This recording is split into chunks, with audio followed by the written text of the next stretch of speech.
이낙연 후보가 당을 뺐습니다. 사퇴를 선언했는데 이재명 후보에게 살아온 궤적이 걱정스럽다라고 발언을 했습니다. 들어보시죠.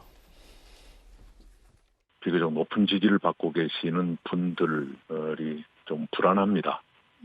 그리고 그분들의 정책이라든가 살아온 궤적이 좀 걱정스러워서 그런 결심을 하게 됐습니다. 지도자가 존경과 신뢰를 받을 만한 분이어야지요. 그리고 그런 데 대해서 좀 걱정이 있지 않습니까? 이낙연 후보가 워낙 그 목소리도 좀 점잖고 정제된 표현을 해서 얼핏 듣고 그냥 넘어갈 뻔했는데 살아온 궤적이 걱정스럽다. 이재명 후보를 향해서 한 말로 보이는데 이게 어떤 뜻이에요? 당신 살아온 궤적이 좀 걱정스러워. 이게 어떤 뜻이에요? 글쎄요, 뭐 이렇게 좀 표현을 하자면 예. 이 북한 전문가 계시지만 불순해 보인다.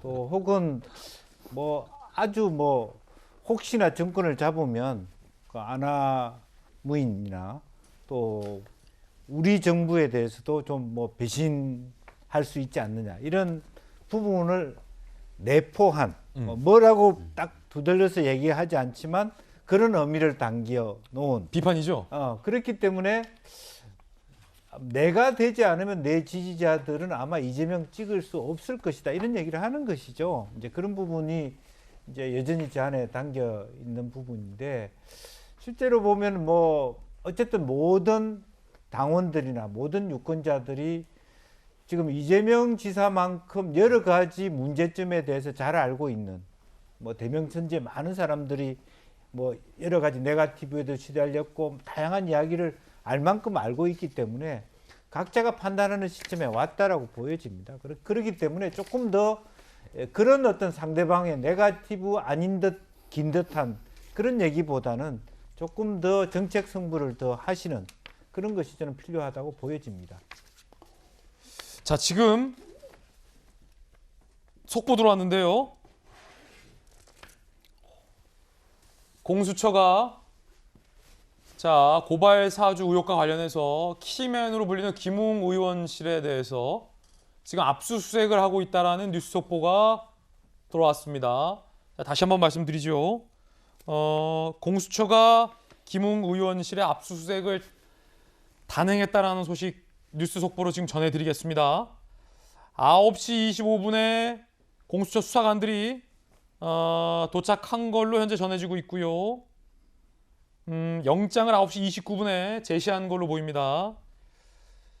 자, 현재는 이 단 2줄 정도의 뉴스 속보인데 공수처가 김웅 의원실의 압수수색을 단행했다. 그러면 이재명 기자, 이 말은 공수처가 수사를 시작했다라는 거죠? 그렇죠. 공수처가 강제 수사에 나섰다 이렇게 봐야겠죠. 그러니까 지금까지는 대검 감찰부에서 감찰을 진행한 뒤에 수사 여부를 대검에서 결정할 것이다 이렇게 박범계 당시 이제 법무부 장관은 그렇게 말을 했었죠. 수사로 전환할지는 대검이 판단할 문제다. 그런데 공수처가 결국은 이 강제수사에 나섰다는 것은 이 사건을 공직선거법으로 보지 않고 직권남용으로 보고 있다. 결국은 검사가 야당 의원을 통해서 여권 인사를 고발 사주했다라고 전제 속에서 결국은 그것은 어떤 직권남용 혐의가 있다 이렇게 보고 공수처가 수사에 나선 게 아닌가 볼 수 있을 것 같습니다. 그런 의혹을 확인하는 차원이라는 거죠. 강제 수사에 들어갔다는 건 이제 어느 정도 그런 의심을 갖고 들어갔다고 봐야겠죠. 그걸 확인하는 게 아니라 알려지기로는 손준성 검사가 그 문건을 작성했는지 여부에 대해서 아직 알려지지 않고 있죠. 그리고 손준성 검사는 부인하고 있고요. 예. 그런데 대검에서 손준성 검사의 PC 등을 확인한 걸로 알려지고 있죠. 그런데 그것이 만약 그냥 공직선거법 위반이다 이러면 그것은 이제 공수처에 수사 나설 수 없게 되는 건데 검사의 직권남용이 됐을 때만 공수처가 나설 수 있다 이렇게 볼 수 있는 거죠. 그러면 공수처가 강제 수사에 나간 배경이 정말로 뭔가 근거가 확인됐기 때문입니까? 아니면 확인은 안 됐는데 일단 수사를 강행했다라는 겁니까? 공수처가 압수수색을 들어갔다는 것은 이거 추측이지만 손준성 검사의 PC에서 뭔가가 나오지 않고서 공수처가 압수 영장을 어떻게 받았을지 그리고 그것을 가지고 집행까지 가는 과정에서 특히나 그 대상이 국회의원이라고 봤을 때 글쎄요, 뭐 아직까지 추측이지만 손준성 검사의 PC에서 뭔가가 나오지 않았나 이렇게 보는 게 지금 현재로서 합리적인 것 같습니다. 자, 추측이죠, 현재는. 예. 자, 이제 공수처가 왜 강제 수사에 나서게 됐는지 배경, 그리고 이게 강제 수사인지 어떤 성격의 것인지를 아직 공식적으로 밝히지 않았고 현재는 김웅 의원의 의원실을 공수처가 강제 수사하고 있다, 압수수색하고 있다라는 뉴스 속보 한 줄만 나와서 이재명 기자가 이제 개인적 해설을 한 건데 윤석열 캠프에서는 이 대목 어떻게 보십니까? 사실관계 확인이 좀 필요한 상태로 그렇죠. 보여지는데요. 제가 궁금한 거는 총선이 4월 15일이었고 2020년 4월 15일 전에 문건들을 텔레그램 등으로 주고받았다 얘기가 나왔고 여기에 대해서 당사자가 부인하고 있었던 상황.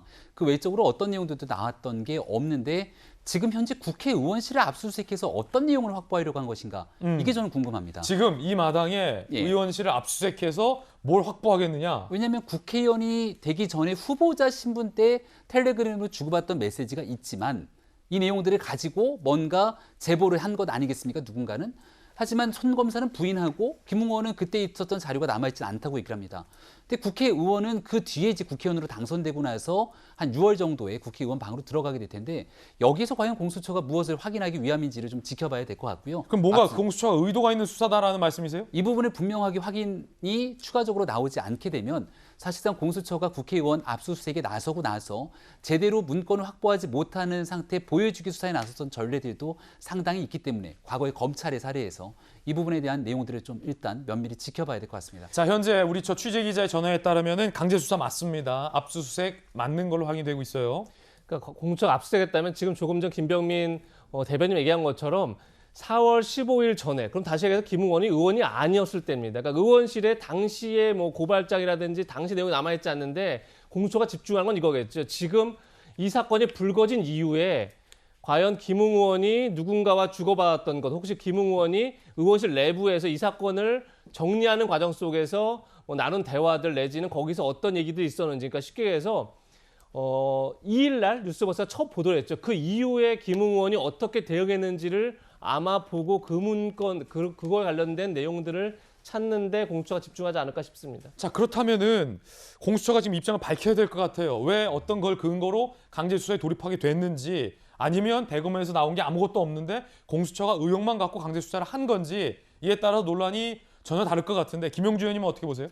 저는 이제 김웅 의원도 있을 수 있지만 손준성 검사도 공수처의 수사 대상일 수 있습니다. 그렇기 때문에 김웅과 손준성 관계를 살펴보기 위해서 이런 것이 필요하고 또 하나는 그 텍스트 원본을 누가 작성했느냐와 실제적으로는 8월 달에 말하자면 고발한 것은 사실은 수사 범위 안에 있지도 않아요. 하지만 그 원료가 되는 부분은 4월 달에 만들어졌지만 4월 달에 만들어진 것과 8월 달에 만들어진 것이 대동소이하기 때문에 그런 부분을 뭐 연장해서 본다라면 국회의원 된 이후에도 일정 정도 이 건에 대해서는 김웅 의원이 역할을 할 수 있다. 최종적으로는 정경심 의원이 역할을 했다 하더라도 그렇기 때문에 그걸 통해서 그 앞에 무엇을 했는지를 밝히기 위한 그런 부분에 나름대로의 어떤 수사 기획안이 있는 거 아닌가 그렇게 그냥 보여집니다. 궁금증들이 많습니다. 공수처가 입장을 좀 밝혀야 될 대목으로 보입니다. 저희들은 60초 광고 후에 다시 돌아오겠습니다. 잠시 후에 뵙죠.